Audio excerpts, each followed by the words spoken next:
자, 세월호 참사와 관련해서 국가 배상 책임이 인정이 됐는데 유족들은 미약하다라고 얘기를 좀 하고 있는 것 같습니다. 유족들이 주장한 국가와 청해진 해운 손배 책임에 대한 법원 판단인데 목포해경 1, 2, 3정장의 업무상 주의 의무 위반 요 하나만 법원이 받아들였고요. 국가 컨트롤 타워 또 구조본부의 대응이라든지 여러 가지 부분에서는 인정을 하지 않았습니다.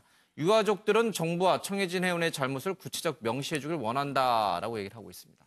박종희 의원님, 국가의 총체적인 구조 실패는 아니다.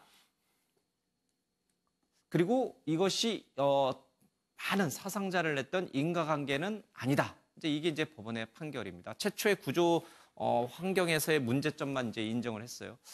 어떻게 해석을 하십니까? 어떤 사건이 발생했을 때 뭐 총체적으로 다 책임들이 있는 것이죠. 예.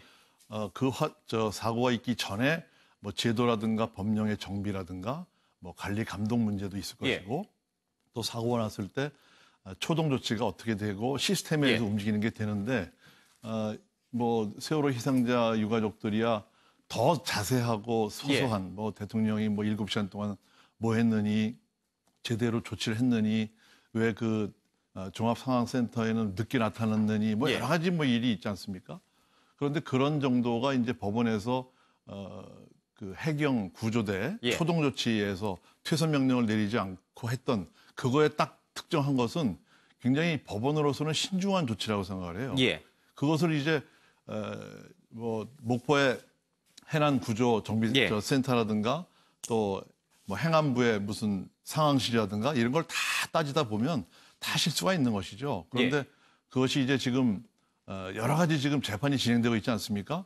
2심에서는 좀 더 상세하고 이 세심한 조치들이 나올 텐데 이것이 지금 유족들에게는 뭐 썩 만족치 못한 판결일 수도 있겠습니다. 뭐 비록 1심 판결이긴 합니다. 그래서 2심과 또 이제 최종심도 좀 지켜봐야겠습니다. 그러나 그동안 지금 자유한국당의 과거에는 그냥 사고지 이게 왜 대통령 잘못이냐라는 이제 주장을 많이 해왔단 말이에요. 일부가 그런 헛소리를 한 거죠. 일부가 한 거죠.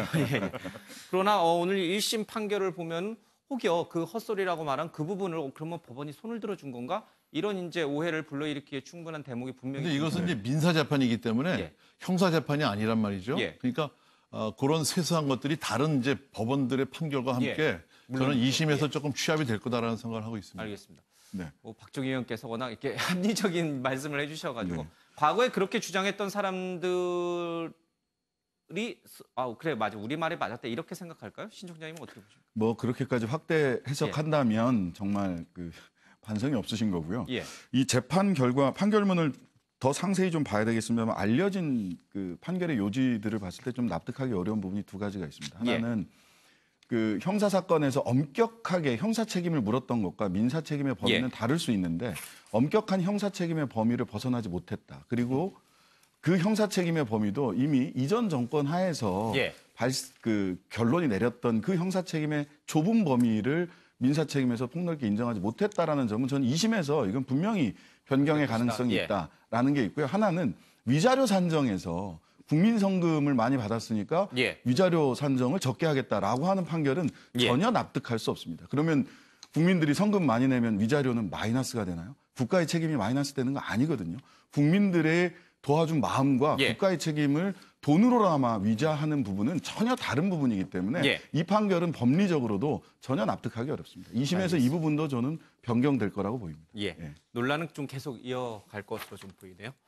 자, 어제도 엄마가 또 울었습니다. 11개월 된 아이 어린이집 교사가 재운다면서 짓눌러 숨지고 4세 아이는 어린이집 차량에 갇혀 사망, 비극이 반복된다라고 해서요. 요즘 무더운 폭염 속에서 안타까운 사고가 잇따르고 있습니다. 어린이집에서 잠이 들지 않는 아이를 이불로 이렇게 덮은 다음에 위에서 이를 눌렀던 진짜 상상하기 어려운 그런 어린이집 교사가 있었습니다. 어떻게 이런 일이 있을 수가 있느냐라는 부모의 한탄이 좀 나옵니다. 몸무게 60kg이었던 김 씨는 8kg 정도는 아이를 더 세게 누르려고 다리를 들어 올리기도 했다. 이게 이제 보육교사의 행동이란 말이에요. 그렇죠? 김민부 위원장님, 이런 일들 어린이집에서의 학대 문제를 개선하기 위해서 CCTV를 다 설치를 의무화하기도 했어요. 지난 정부에서. 그러나 별 효과는 없는 것 같아요. 정말 상상하기도 싫은 끔찍한 일입니다. 먼저 이제 이렇게 사망한 어린이에 대해서 굉장히 애도의 마음을 표하고요. 먼저 여러 가지 문제가 이것도 복합이 되어 있는 것 같습니다. 이 보육교사의 이것은 사실 뭐 시스템 문제라기보다는 개인의 이러한 뭐 성품이나 인성에 따라서 이건 굉장히 좀 문제가 있는 것이라고 보고요. 사회적으로 뭐 보육교사의 처우라든지 이러한 것들이 관리, 그래서 거기서 오는 보육교사들의 스트레스, 그리고 어린이집에 지원되는 지원금이나 이러한 구조의 문제, CCTV의 장착의 문제가 종합적으로 고려되어야 한 문제라고 생각을 합니다.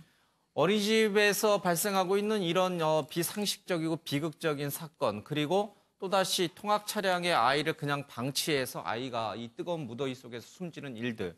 문제는요, 그것이 이번에 처음 일어나는 것이 아니라 계속 반복된다는 것이에요. 이런 비극이 왜 반복이 될까? 특히 이 통학 차량에 아이를 혼자 두고 있는 것과 관련돼서는 관계 법령이 분명히 국회에 있는데 올라와 있는데 2년째 통과가 되지 않고 있다라는 얘기도 나와요.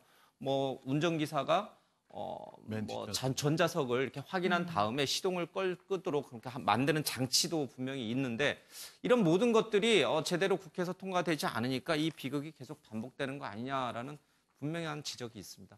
도대체 국회에서는 매일 뭐 하는 거예요? 이게 네 분한테 제가 책임을 지을 일은 아닙니다만은 뭐 대표로 나오셨으니까 도대체 국회에서는 뭐 하고 있는 거예요?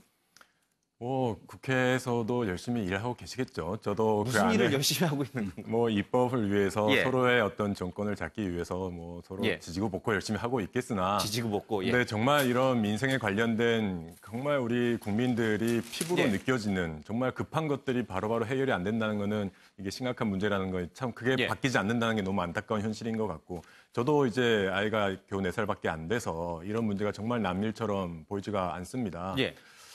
특히 그 자동차에서 그렇게 놔둬버리고 그 아이가 그렇게 고통받다가 이제 하늘나라로 갔는데 이 상상이 납득이 가지 않는 문제잖아요. 가장 문제 제기를 하는 것이 도대체 그 아이가 안 왔을 때 왜 담당 선생님은 바로 부모님께 연락을 안 했으며 이 친구가 왜 안 왔는지 어머니한테 확인만 했어도 이런 사고를 막을 수가 있었던 것들이거든요. 근데 그런 건 하도록 되어 있습니다.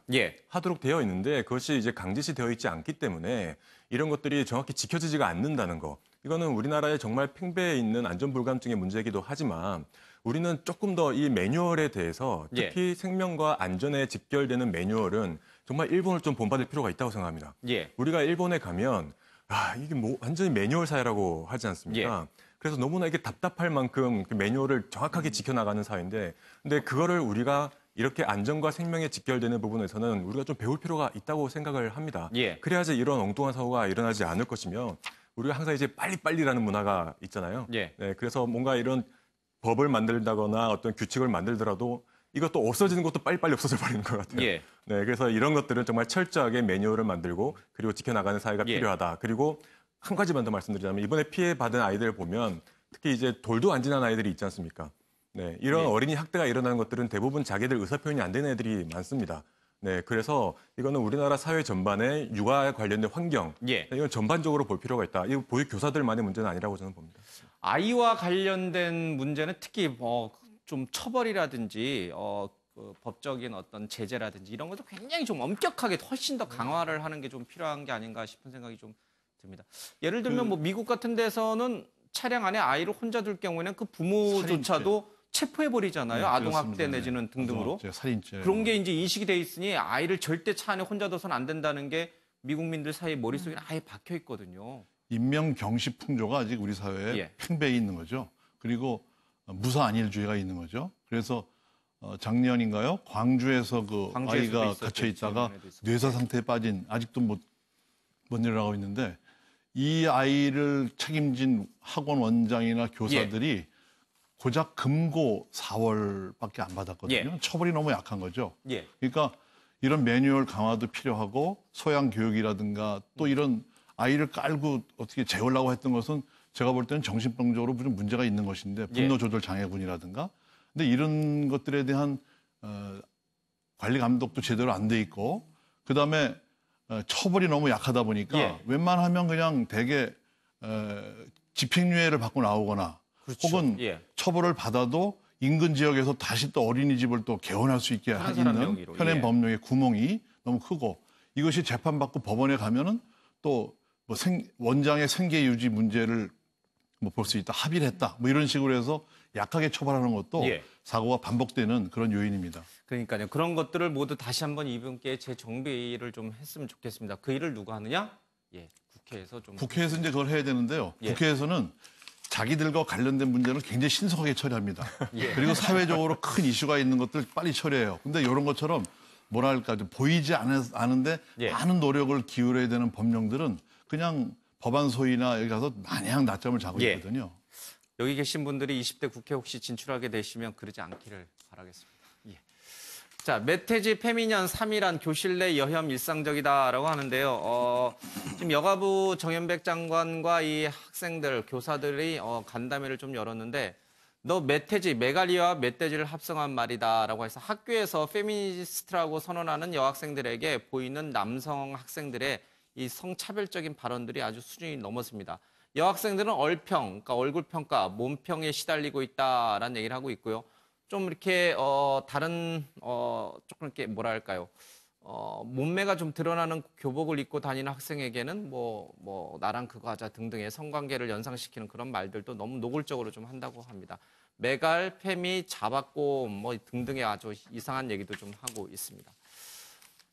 이와 관련해서 일베에 맞서려다 똑같이 괴물이 된 워마드라는 한국일보 기사도 좀 눈여겨볼 필요가 있습니다. 최근에 논란이 됐었는데요. 날씨가 더워서 그런지 모르겠습니다만 날이 너무 덥노 그러다 보니까라는 제목의 글이 왔는데 이 시내버스 안에서 자신 주변에 앉은 남성들의 뒷목이나 옆구리를 향해서 시카를 겨누는 여러 장의 사진이 첨부되기도 했다고 합니다. 그리고 최근 논란이 됐던 이 낙태 사진, 뭐 사실은 이 지금 구글에서 나오는 그냥 낙태와 관련된 이미지 실제가 아니라서 천만다행이긴 합니다만은 이런 사진도 많이 올라와 있죠. 원마드는 한때 가끔은 지금도 사람들을 경악해하는 글과 사진들이 등장하는 일베의 거울상에 불과할까라는 얘기를 좀 하고 있습니다. 일베가 이 남성 우월주의라고 한다면 이 원마드는 여성 우월주의로 쌍거울과 같다라는 얘기를 많이들 합니다. 왜 그럴까라고 봤더니요. 공부를 잘해야 스펙이 훌륭해야만 얻을 수 있는 자신감이 아닌 여성이라는 이유만 가지고도 열패감이 아닌 희열을 느낄 수 있는 경험 자체가 워마드의 핵심 정서다라는 해석도 좀 달려 있습니다. 김민 부회장님 맞습니까? 그러니까 워마드가 왜 이렇게 논란이 되고 있는가? 그 저변에 깔려 있는 그동안 쭉 우리 사회에 굳건하게 있었던 남성 중심주의, 또 여성에 대한 여러 가지 성차별적인 문제들, 그것을 일깨워주는 그 배경은 우리가 충분히 의미 부여를 하겠습니다만은 이 표현 양식 그리고 시칼까지 이렇게 겨누는 그 극단적인 남성 혐오 이런 것까지 네. 우리가 옹호해 줄 수는 없는 거 아니겠습니까? 그걸 용인해서는 안 되겠죠. 예. 저는 이러한 이제 지금 이 워마드나 일베 예. 같은 경우에는 남성과 여성을 대립관계로 본다는 게 가장 큰 문제가 있습니다. 예. 근데 저는 이것을 좀 더 근본적으로 보면 예.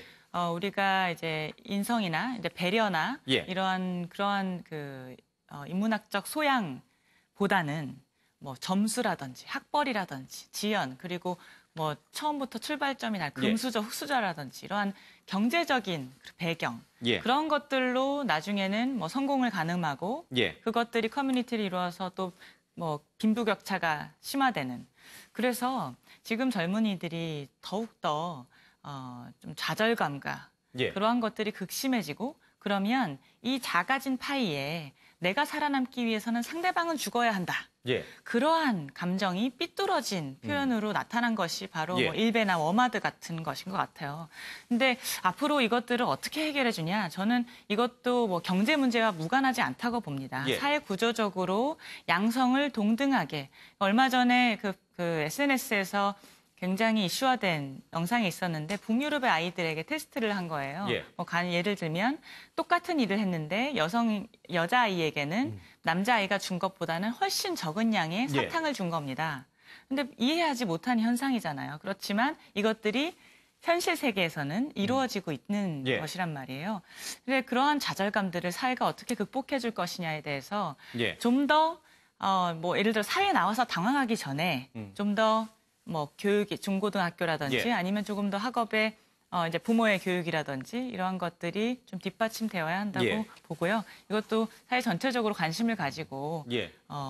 해결해야 된다고 생각합니다. 뭐 인성교육이라든지 그런 것들은 사실 이제 집과 학교에서 이제 주로 많이 이루어져야 된다라고 목소리를 많이 하는데 요즘은 워낙 이제 1인 미디어 시대고 다양한 미디어 매체들도 많으니까 미디어 매체들도 사실 그런 부분에 대해서 좀 조심할 필요가 있습니다. 그래서 제가 오늘 이 기사를 하나 골랐는데 저도 이 드라마 굉장히 재밌게 본 드라마인데 이 장면 제가 봤어요. 봤는데 저도 좀 문제가 심각하다라고 이제 느꼈던 그런 대목인데 TV 드라마는 아직도 왜 그럴까라고 하는데 한 드라마 김비서가 왜 그럴까라고 나오는 장면이 있습니다.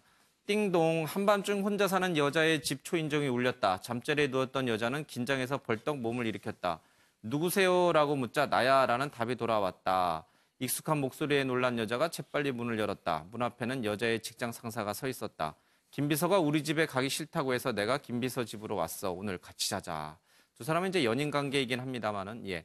그리고요 또 이렇게 강하게 여성을 벽으로 밀어붙여서 스킨십을 하는 장면이 노골적으로 그대로 드러나기도 좀 했죠. 실제 비서들은 이 드라마에 나오는 여주인공처럼 몸에 딱 붙는 펜슬 스커트를 입지도 않고 상사의 넥타이를 고쳐 매주지도 않는다. 여자 비서를 성적 대상화하는 사회적 편견이 고스란히 담긴 듯했다. 이런 얘기도 좀 나와 있습니다. 신장식 총님 네. 봤어요? 이 드라마? 안 보시죠? 전 뭐 직접 보지는 못했고요. 예. 언론을 통해서만 이렇게 예. 접하게 됐는데 보면은 굉장히 이제 밤 시간대에 물론 방영이 되긴 합니다만 낮에 재방송도 여러 네, 번 이제 되기 그렇죠. 때문에 낮에 아이들도 볼 수 있거든요. 굉장히 남성 중심적이고요. 네. 그리고 이 부회장이라고 하는 남자 주인공이 자신의 여비서를 강하게 밀어붙이는 그걸 보고 있는 많은 젊은 청소년들 내지는 혹시 아이들이 보게 된다면 봐서는 안 되는 드라마이긴 합니다만 어떤 그렇습니다. 생각을 가질까? 이렇게 큰 아이들이 나중에 워마드라든지 일베에 들어가서 이상한 글들을 남기는 것은 아닌지. 뭐 저는 충분히 꼭 뭐 이 드라마 한 편만의 문제는 아니지만 이건 충분히 절대 저는 아니죠. 예, 그럴 수 있다라고 보이고요. 그러니까 지금 두 가지가 있는 것 같아요, 남성들한테. 그러니까 이전에는 no means no라는 얘기를 했어요. 예. 싫어 그러면은 더 이상. 근데 요즘은 no means no가 아니라 yes means yes. yes라고 얘기할 때까지는 성적 자기결정권 침해해서는 안 된다라고 하는 것이 현재 예. 기준이 되어야 하거든요. 예. 그 기준에서 보자면 이 드라마는 전혀 그 국제적 기준에 부합하지 않는 방식으로 아이들에게 가치 판단의 기준을 우리 국민들에게 가치 판단의 기준을 제시하고 있다라는 점에서 굉장히 시대에 뒤떨어진 예. 가치 기준을 제시하는 드라마라고 보이고요. 그다음에 아까 그 연장선에서 또 뭐 다른 측면이긴 합니다만 혐오 같은 경우요.